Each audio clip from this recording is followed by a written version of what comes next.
Hey guys, this is Comic Uno, and today I'm doing Comic Uno's Best Comics of the Week. I am back. I know last week I didn't do an episode, but if you want my thoughts on last week's comics, I did do a little Facebook post and some tweets about what I thought, and obviously on Frontline Live I talked about my top 5 comics over there on Comic Frontline. But this week I am talking about my least favorite to best comics of the week, 13 books, and number 13 for me is House of X, issue 1. I'm sure that is going to surprise some of you, just because that is debatably the biggest book of the week, but yeah, I'm not a huge Jonathan Hickman fan, and if you're not, I don't think you'll like this book. If you are a fan of his Fantastic Four, his Avengers, and his indie titles, I think you'll enjoy this. But it's very much a world-building book and less about the characters. And for me, I am very much more of a character person. That's what I like in my stories. And also, I didn't really like the concept of it. You know, we get to see this new world, and are mutants going against humans here? We don't know. That's the slow burn here. That what are they going to do with this world, and what do they think about humans after what they discover here? So that's kind of what happens in this issue. And I like the artwork, but I just didn't really like the ideologies of Professor Xavier as he returns, and Magneto, because he always has, the differing ideology, even though he's interesting. I just feel like there's not much of a conflict between the two yet. I'm sure there will be, but yeah, they're both against humans and not trying to create that bridge. So it's going to be more of a fight, and I don't know if I want to see that in my X-Men books. I like that, the X-Men always look at the brighter side, and here they're not, so that's just not the type of story I like. Now, we'll obviously see how it plays through. I'm gonna get the issue 2, because I have to give it, a larger try, even though I wasn't very impressed with this issue. And then obviously next week, Power of X comes out, so we'll see how that, ties into everything. But overall, I was just kind of bored with this issue, and it just wasn't my thing. So, House of X issue 1 gets 2 stars for me, and that is number 13. Moving on to number 12, which is Action Comics issue 1013, another event-driven book. And I kind of wish Action Comics was just put on pause, because it just doesn't feel like it's moving much, because it's trying to tie into Leviathan, but it's just not working. I do not care about Rose and Thorn at all. You don't really see Superman that much in this issue. It's more about that new co-worker he has, and small glimpses of what Leviathan's about. They try to reveal the mask of somebody, and it just, you don't get a lot of answers in this issue, even though they again, try to tease that you are. But yeah, I just was not a fan of this issue. Artwork was okay overall. I think the line work could have been a little stronger, but I do like the coloring a lot. But just a very forgettable issue. And like I said, I kind of wish this book was put on pause. That way Bendis could focus on his other projects, or just have a guest writer. Because there just wasn't a lot of movement or reason for me to want to get the next issue, even though I am following Action Comics.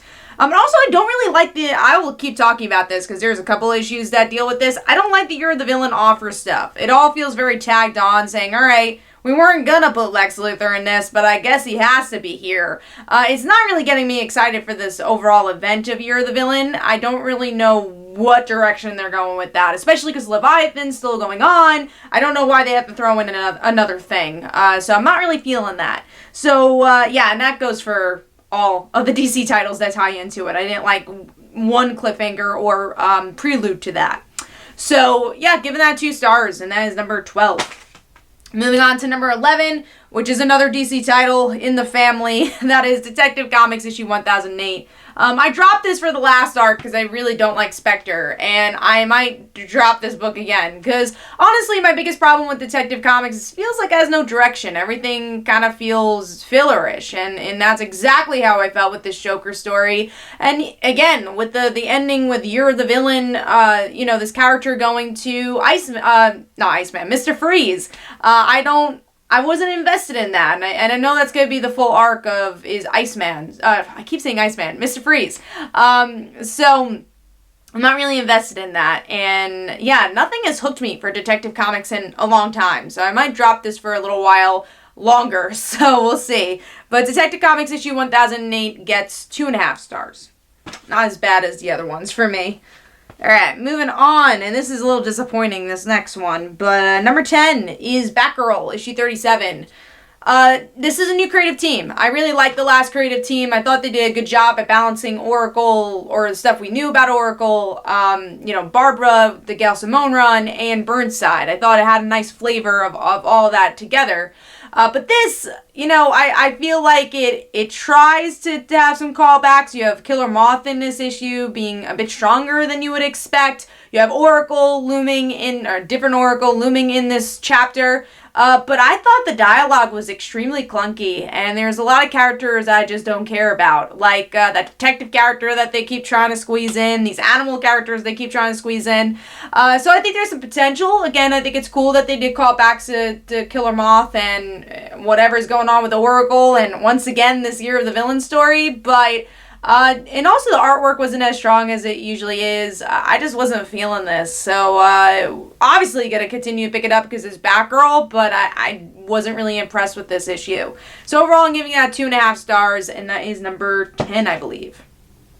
Alright, moving on to number 9, which is Web of Venom Funeral Prior issue 1. And this is a one-shot before Absolute Carnage. I've enjoyed Andy's character in the past. I'm sure most people are like, who? Because this is a character from old school Venom, not old school, but a couple of years ago, Venom Flash Thompson series. And she was only in a couple issues, but because Cullen Bunn really likes this character, I'm guessing that's why he pitched this one-shot. But this is a prelude to Absolute Carnage. It should get us excited for the event. I actually was more excited for the event before reading this. I'm like, oh, that was kind of boring. I don't know exactly why we needed this Andy story at all. Again, besides that Bunn really likes this character, and I guess there's maybe a fan base for her. But every single time I try to get into this character, because I think she has potential, she always lets me down. She always kind of feels a bit generic to me and doesn't really have that soul I want from the character. And it kind of goes crazy town by the end of the issue, where she has this demon character in her, which I guess is from a previous arc, but I'm like, oh, okay, she's just like running away from Venom, and now she's like this demon character. So it's a lot. And then, Carnage is killing her family, but are they? Because she's hallucinating. Is this a hallucination? I don't know. It gets a little confusing by the end. Artwork's okay. Just thought it could have been better. And overall, giving that 2.5 stars, and that is number 9. Moving on to number 8, which is Glow, Summer Special Issue 1. I've been really enjoying the Glow comics. This is a different writer, though, different creative team doing this one-shot. But it's fun. It's a fun story, a bit forgettable, but it's, SummerSlam-style story where they're like, all right, how do we do something different for Glow within the actual comic, so their show and the comic, and they figure it out. We get to see some characters we usually don't get to see, like the main character's, the guy's character's daughter, and then also Bash, so we haven't really seen them in the previous issues, so it's nice to get a little bit more story from them. So it's fun. If you like Glow, pick it up, but I recommend the main story a bit more, because I think that was a little bit more entertaining. So I'm going to give this 3 stars. Moving on to number 7, which is The Amazing Spider-Man issue 26. Different artists. I love Ryan Ottley, but I guess they can't really keep him for all the arcs, but kind of has this John Romita Jr. feel, especially that bulkiness, which I'm not a huge fan of that art, so the art kind of took me away from the story. But there's some interesting potential here with Boomerang and Peter's relationship and friendship, and Boomerang having to go up against Fisk at some point. So that was a cool build-up, and there's some references to the other Spider titles, especially Aunt May's Cancer, so I enjoyed that. I keep using this word this week, but also kind of felt a bit fillerish. Just because we had such a big story in issue 25, and you still want to learn more about this main villain, this kind of feels like a side story, especially the all-female spider villains who need to collect W9s, which was funny. I enjoyed it, but at the same time, I'm like, all right, where are you going to go with this? But there are some funny parts to it as well. So overall, I'm going to give it 3 stars. I think it has a lot of potential as an arc, but also just feels like, all right, we're waiting. That way we could reveal Kindred, and I just want to see that reveal at this point. So, Amazing Spider-Man issue 26 gets 3 stars, and again, the artwork kind of took me out of this issue. Alright, moving on. To number 6, this one's a bit higher than usual, but still not totally impressed with the book, and that's Magnificent Miss Marvel, issue 5. And all the digital books I'm getting printed tomorrow, actually. My store forgot to pull them, so tomorrow I'm getting those books, and I think Miss Marvel I'm actually getting next week, because they didn't have it. They sold out of that issue. But, yeah, Miss Marvel, I haven't liked this arc. I love Miss Marvel, as you guys know. I love Kamala. I think there's some interesting panels here. Like, I like that there was this kid who made fan fiction for Miss Marvel. That was pretty cool. And then also her mom saying fan fiction wrong. So that was fun. And there's glimmers in this issue, which is why it's a bit higher. She gets a new costume in a cool way that's connected to the Kree. So, you know, that kind of connects her to Carol a bit more. And then I also like the ending where we get to see her dad sick. So I didn't like that they somehow forgot her secret identity, weirdly enough. Hopefully that's explained. But I like those little potential character/story beats. So I enjoyed those introductions, but I hate her in space. I miss the friendly neighborhood Miss Marvel. That's where I think she really shines, and I wish they didn't start this new series on, you know, something that doesn't define her character at all, which is space. So, yeah, I gave this 3 stars. The artwork is pretty solid for the book. Same colorist as we've been getting for Miss Marvel, so that's always nice. But story's just okay. I want to love this book, and I just haven't. And I miss the old creative team for Miss Marvel. So that's number 6. And number 5, I promise we're getting some higher comics. I know this is kind of a lower week for me, but number 5 for me is Fearless, issue 1. And I thought this was okay. I enjoyed that there's these female characters having to go to this camp, and we don't know anything about this camp, so that was kind of cool. It was a slow build-up to this camp. We don't even know anything about it by the end of this issue, but I guess it's a fun build-up. And then the stuff I actually liked was seeing Millie the Model, which is like an old school Marvel book. Like, that was cool to see her, and you know, I really enjoyed the artwork for that, where it felt like fashion sketches come to life. So I enjoyed that aspect, and it's kind of a longer part of the issue. And I love the ending, which is, you could definitely tell, is Kelly Thompson, where we get to see Elsa call Jessica Jones, saying, oh, something's wrong, and they end up in jail with these Scotty Young versions of our superheroes. And I'm like, that was so much fun. And if you just look at the little picture of what everyone's doing, it is so cute. And kind of made the issue for me is that one page. I'm like, okay, this book was worth picking up just for that story. So I really enjoyed that, and I hope we get to see a little bit more from that story next issue. I probably will try out the next issue, but I don't know how long this will stay on my pull list. It was a fine first issue, but also nothing really hooked me besides that fun last page. And maybe Millie the Model, but not even that. It was like, oh my god, I need to read more Millie. It's like, oh, that was a cool story, I guess. So yeah, overall gave it 3 stars. It was fine. That's my number 5. So now getting into the better comics. I promise, guys. Alright, number 4 is Batman Curse of the White Knight, issue 1. I will say this was not as good as the previous series, and that's the hardship of making a sequel of a really great first series. You gotta live up to that, and this issue kind of doesn't, but there's a lot of potential. And what I enjoyed was really Batman starting into square one here. He's lost Alfred, and obviously when he loses someone, he retreats.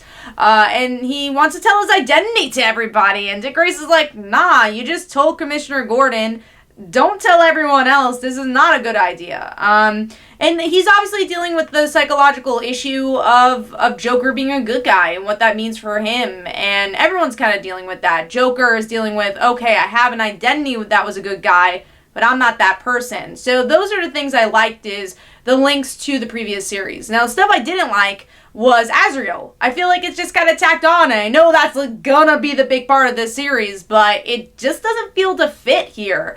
I want to see more from, again, Commissioner Gordon knowing that Batman is Bruce Wayne. I want to see more of those dynamics than, here's Azrael, here's old school Gotham from the 1600s. I might take away those words as the series goes on, but for this first issue, it just kind of felt tacked on. So, overall, I'm giving this 3.5 stars. Definitely a fun read, and I'm 100% going to read more of this because I love the original. And honestly, in my opinion, the original took a little while to get really good. So, yeah, I'm excited to see where it goes. And this was 3.5 stars. And the artwork, as always, is great, especially because Sean Murphy is just doing all of this series. So, it's cool that you can really tell that he's working on the script completely and again, doing the art as well. So that is pretty cool. Moving on to number 3. And this is a 4-star book. So we're at 4 stars, guys.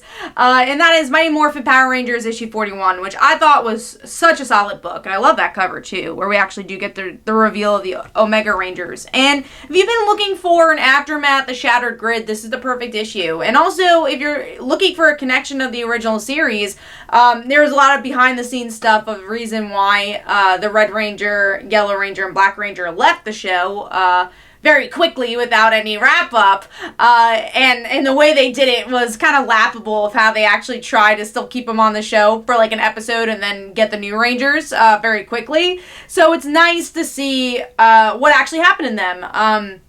And they didn't just go away to help people. They're going away to help people, aliens that are being affected by what happened to Shattered Grid and giving people powers. And I thought that was really cool. We're introduced to a new alien ranger, and I really like her personality and how she interacts with the team. I don't think we know who the Blue Ranger is yet. I'm curious to see his identity. Maybe I missed it, but or maybe I just didn't know the name. But I thought that was really cool. And yeah, it was just a really fun issue to see where these characters are and how Kimberly and Billy are dealing with that as well, where Kim is like, they're hiding something, and she feels bad about it. So we're kind of seeing the divide of the team as well, not just physically but emotionally. So I really enjoyed this, and if you like Shattered Grid, I think this is a perfect follow-up. And if you like these characters, it does them justice that they actually get a story after they left the team, and we find out exactly what happened to them. And it's so nice to see the artist from Pink Power Ranger and Shattered Grid back on Power Rangers, working with Ryan. I love his art, and it's really well done here. I especially enjoyed, honestly, just the new styles of the Omega Rangers and the alien aspect. It was some really great visuals, especially that morphing scene I really enjoyed. So yeah, really solid book. 4 stars for me, and that is number 3.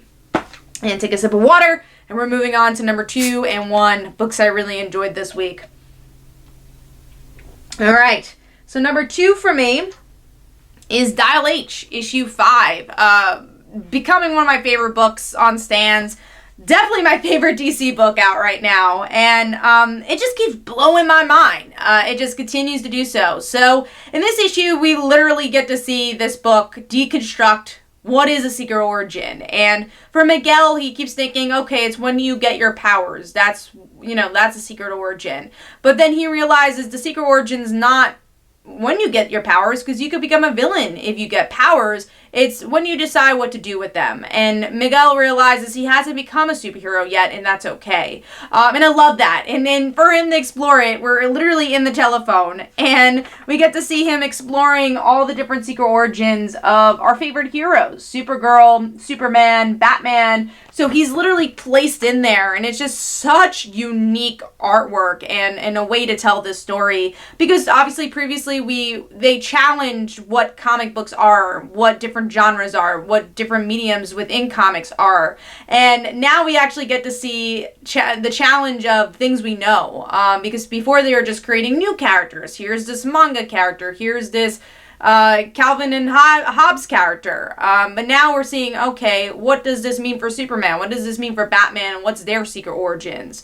I loved it. And the artwork, again, is just so good. And I love how it all bleeds together. I will say I think it gets a little confusing, the exposition at times, but the heart is there. And I especially love the moment where we get to see Miguel meet Superman for the second time when his parents die. And he says, you weren't there. And Superman says, I can't be everywhere. And you have this really great heart-to-heart of why Miguel cares about Superman so much and starts every issue with Dear Superman. It just kind of has that growing connection. So Really good issue, and then a great cliffhanger where we get to see normal people in Metropolis becoming heroes or, you know, question mark villains, because we have to see what they do with these powers.